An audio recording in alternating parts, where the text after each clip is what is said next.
Hi, this is Danny Ryan, the VP of Business Development for ThreeWill, and I'm here with Pete Skelly, our Director of Technology. Thanks for joining me this morning, Pete. How you doing, Danny? We're continuing our conversation from a white paper that Pete and others have written on the new business operating system. And what we'd like to discuss in this episode is the business impact of continuous delivery. And you start this all off with a quote from Satya Nadella. What's continuous delivery? How's that changing things? Just give me a little bit of a background on the whole concept of continuous delivery. Sure. So, from a historical perspective, software has always been delivered sort of on-prem or in a CD, and you had to install software. So that also was meant that that there was a long lead time for some of those updates. So if you're waiting on Windows Server, the next version to come out, typically it was somewhere in a three-year cycle. Mm-hmm. Just look at the SharePoint products. You got 2003, 2007, 2010, 2013. So typically the release cycle was a long range planning effort on most enterprise efforts. But Microsoft really changed that game with moving to Office 365 and Microsoft Azure, and basically changed not just their planning and release cycles, but how they deliver software. So now with Office 365, you get this continuous delivery, the concept of basically having software delivered to you, almost daily if needed, but typically on more of a monthly cycle than annually even. And then for large releases, that there might be something that as most of the product managers from Microsoft for SharePoint have said, they'll be rolling changes back into SharePoint on-prem, but you may not see all those features and you may not see them on the same time frame. So really, the continuous delivery, kind of that evergreen mentality of I'm going to get features all the time, is what has the most significant change.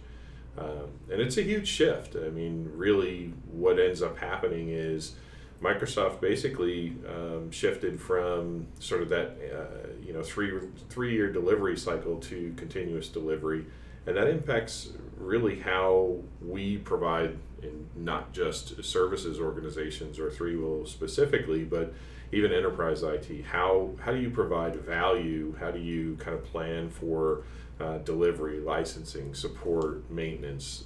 All that's changed with this concept of kind of continuous delivery. I can imagine it could cause some anxiety because you're just because of the way that you're used to getting your software, and now it seems like there could be the perception of I'm not with the 3-year cycles, like it or not. And I think we were seeing a lot of other, like we've done some work with Jive software, and they had quicker releases to the software so they could be more innovative in what they were putting out. But it's just it is a new world with the release cycles that are coming out, and how quickly that they are coming out. Yeah, most of the community discussion around some of these changes has been positive, but there's been pockets of kind of this is garbage. How could they release this? But if you look at other kind of quote, Salesforce has always been called quote born in the cloud. So they've had this delivery mechanism for years. But I think, to be fair to Microsoft and to be fair to their install base, they're going to get a bad rap if they don't take care of some of those regression testing and things that they really need to be aware of. They've got billions of installations of Windows out there, so they can't just kind of make a change wholesale quickly. So being able to say, the on-prem products are going to have releases rolled in at a different rate, I think is a fair statement. And they're still learning. I think the pace of change is huge. The bottom line is that whole continuous delivery cycle really, it fundamentally changes CTOs, CIOs, IT pros and architects, how you have to deal with delivering value based on a product set that's going to continually change and kind of innovate. So, how do you do that? Do you what do you talk about from a change management perspective? How do you have processes? What do you do from a development or custom development perspective? The whole concept of DevOps, that's a huge area that's growing, and you got to pay attention to those things. So it's no longer this kind of, well, I purchase a suite of products and I worry about a migration. You really got to think about, how am I going to kind of integrate these services over the long haul. Some of the more recent things that Microsoft's come out with, things like the Azure App Services, I mean, that's really playing into what we've seen for the last 2 years with a lot of the things that we've done with clients and even prototypes internally. Mm-hmm. Yeah, I think also this reminds me sort of with Microsoft's acquisition of Yammer a couple of years back. I think even probably bigger than what they got as far as a product of Yammer is they were influenced by the way that Yammer delivers what Yammer is, and the continuous delivery model has influenced the other teams, and that it's a fundamental change, I think, and for us, especially us in the SharePoint world, or maybe everybody else as well. But there's big differences between those two models. Yeah, and I definitely growing pains. I mean, there's things that have happened.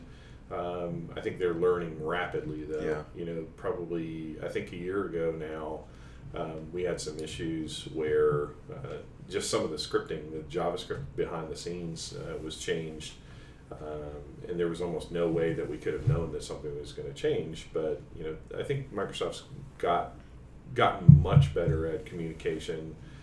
There's probably still some things they could do better, but there is a roadmap. As far as feature set, there is kind of ways that you can kind of provide feedback. The product group has user voice. So, I mean, all in all, I think that the story is very compelling about how quickly they're moving and how much they've made a change. Very interesting times. Yeah. Now, it's interesting to talk sort of about what could be perceived as a loss of control, being on an evergreen service and sort of moving over to this new world of continuous delivery. But then you bring up and focus in on doing this on your own terms. What is that? What do you mean by that? What is what are you saying when you say you can make this move, but you can make this move on your own terms? Yeah, I think kind of one thing to back up just a step. You've got this really short span of time that you need to deal with things coming at you. That cycle of 3 years. There's a talk that I had listened to in YouTube a long time ago by Ben Hammersley. Basically, he has a quote that says, "Our ability to plan has been compromised," and he was speaking in some slightly different terms, but from a strategic direction, that change to continuous delivery has really compromised our ability to say, hey, let's look at 5 years out. 3 to 5 years used to be the typical strategy, and then it would take you that long to plan the migration off of what you were on typically in the past for a server product or a database system or et cetera. But now, so you talk to some of the pundits of the world, and I won't name names, but certain companies that come out with white papers and strategies. And I think they always say that the question isn't, if you're going to go to the cloud, but when. So I think the mentality of a lot of folks is everything's going to go to the cloud. And we just don't see that. It kind of ignores a lot of the real world challenges that are out there, and really completely oversimplifies the real issue. Move into the cloud, as far as we're concerned, and what our customers really see is, how do I go on my terms? So I'm probably going to have data on premises that needs to be secured differently, or is a legacy system that its lifetime might be limited, and I want to get off of it, but it's got to remain on prem. I don't want to go through the effort of putting it in the cloud. So how do I deal with those things? I think the oversimplification that a lot of some of the pundits of the world, they don't account for what it really takes to kind of integrate over time. Large enterprises, typically it's an oversimplification, but to what we've seen, the decision to move to the cloud is more about, it's not just about compute power and storage. It's more about, what does the cloud bring us from an opportunity perspective? How can I be more productive? How can I be more secure? How do I move to the cloud and take advantage of things like my devices, but do it in a secure way? How could I have people in a BYOD scenario, but be able to wipe those devices, or at least get my data off of those devices? How do I kind of integrate with big data and machine learning? How do I get those things without kind of expanding my on-premises footprint? And that really is what the cloud is all about. It's about moving on your terms and getting the value as your business can get the value over time, and not kind of interrupting everything. No business really can say, hey, let's stop everything, go to the cloud, and then everything will be great. That's not how the world works. And so going to the cloud on your terms. And we mentioned before in our other conversations, hybrid is the enterprise cloud for the foreseeable future. Great.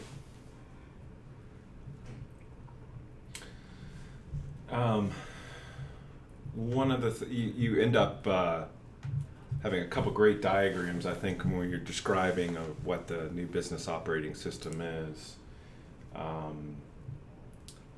And how it's a combination of, really, it's a Office 365, Azure, and Microsoft's sort of a combination of both the on-premise and the cloud-based products. Why call this a new business operating system? What is it? Is it an iteration of something that we've led up to this, or what's the, putting all these together, why call it a new business operating system? What's the thought behind that? Yeah, kind of like diagrams in a podcast are difficult to describe. Sort of like, what do you see? I have a face for radio. Those diagrams are perfect for this. Thank you, brother. No, I think the thing that most people think of, or some of the diagrams you might see, or architecture diagrams, they tend to oversimplify the situation. And I think one of the first, when I do the kind of present this topic to folks, the first thing that I like to do is typically lay out, what's it really look like? You start with, you've got SharePoint on premises, and somebody kind of comes to you, your CFO might come and say, I want to start taking advantage of cloud services or commodity services, and then you've got to wire up Active Directory, AD, DirSync, and then you've got Office 365 and on-prem SharePoint, and then slowly over time you build to then having IaaS services in the cloud, and moving something maybe greenfield out to public cloud. And then you might have IaaS services internally where you want to have that wired up to the cloud as well, and it just builds and gets more and more complicated. But I think that's reality, right? Having that kind of complexity in your environment from an enterprise perspective is going to be there. And then I think that from an integration perspective, it really shows, okay, I can have on-prem to cloud, I can have cloud to cloud, I can have partner to partner cloud integrations, I can have private and public cloud, and then if I have different needs, like I want to PC Mall or Rackspace or somebody else that's actually going to provide me a different level of service than, say, Microsoft Azure or any of the other providers. I can have that too, and I can integrate across those. So really it is that sort of hybrid mentality and kind of going piecemeal, getting there on your own terms.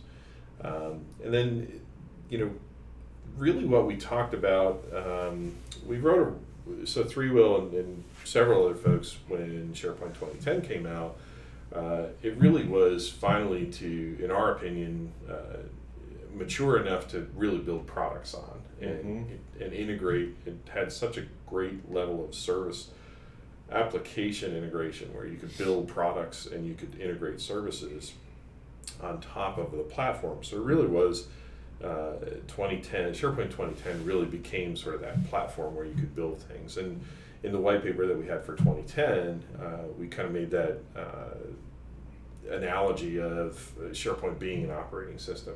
And there were several folks that coined the term, I forget who it was, new business operating system. Mm-hmm. And so, business operating system. And so this white paper, the kind of new business operating system takes that to another level, saying, if SharePoint was a business operating system, really this is kind of the next generation, looking at it from multiple levels.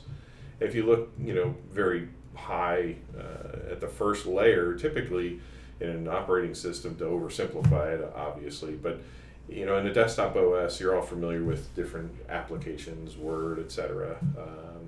Word processing, email, you might have a browser, and those things are going to remain constant in the new business operating system. But now I've got things like devices, I've got applications which have different form factors or different feature sets based on what device I might be using. So it might be rich in a laptop environment, or kind of single focus in a phone, for example.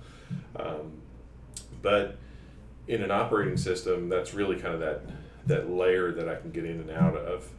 From a security perspective, if I was on a desktop operating system, I really needed to know, who was doing what groups they might be in, how could I provision certain applications.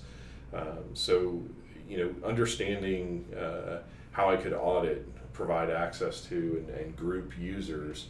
That was typically done with Active Directory and then group policy and those types of things. Well, that new business operating system has to account for that. So having Azure Active Directory and some of the things that an Office 365 tenant gives you, and then combining that with all of your on-prem services, you still get those types of things like group policies, things that enable you to provide access to people, provide applications and provision applications to people. But you're not constrained by, okay, I have to give you a new laptop. I could let someone have their own hardware and then be able to kind of manage those resources, applications and access and security groups, etc., through things like Azure Active Directory, and then through the tooling based on the role that I might be in or groups that I might be in. Okay. So I still have that security, but now it's kind of taken out and broader in scope. The biggest layer to me is that services layer. And from the old operating system, when you save a file, you don't really, it's such a mundane activity that you don't necessarily think of all the things that are going on when you do that, right? Sure. Well, if you take that up into the cloud, you've got to start to think of, okay, if I'm going to consume an API, or if I'm going to look at an application that integrates across multiple services, how do I customize that? How do I integrate that? Those are where the real opportunities are going to happen in the next few years. Mm-hmm. Looking at, the joke is everybody's got an API now, and if you look at some of the tooling out there, there's tools out there that you can literally go out and kind of write your own API and test it within minutes. Mm-hmm. So being able to do that means, okay, how do I code in that environment? How do I build business solutions that are resilient enough? If I take a dependency on a Salesforce, for example, and integrate my Exchange environment in Office 365 with Salesforce, what if I do that? How do I kind of make sure that I'm getting a business process that's got some continuity to it, that's not going to go down completely if there's a network interruption, or if there's just some network latency that I experience on a short-term basis. So looking at it from an operating system perspective and trying to deal with, okay, how do I deal with the inability to get to a resource for a short period of time? Well, your operating system, Windows, Mac, doesn't matter, that it has to deal with that. Well, the cloud, you have to deal with that as well. So gotcha. Looking at it from that perspective, you're looking at like core services that Azure, Windows Server is going to provide, System Center, on-premises features of that new business operating system, and then how does the kind of cloud capability. So if I have an Office 365 tenant, How does that integrate with what's on premise? And how do I wire up those services? So it's kind of a building on what we said in 2010. It's just kind of how the world has changed. Great. So we have got what I'd like to cover in the next upcoming episodes are we want to go through and talk about some of the barriers to moving to the new business operating system, and then talk through some of the benefits. So again, I appreciate your time, Pete, and thanks for really sharing some of the details on the white paper. And again, you can download the white paper from ThreeWill.com. Go into the resources section, you'll see it there. Thanks again so much, Pete, for your time. Thanks, Danny. And thanks for listening, everyone.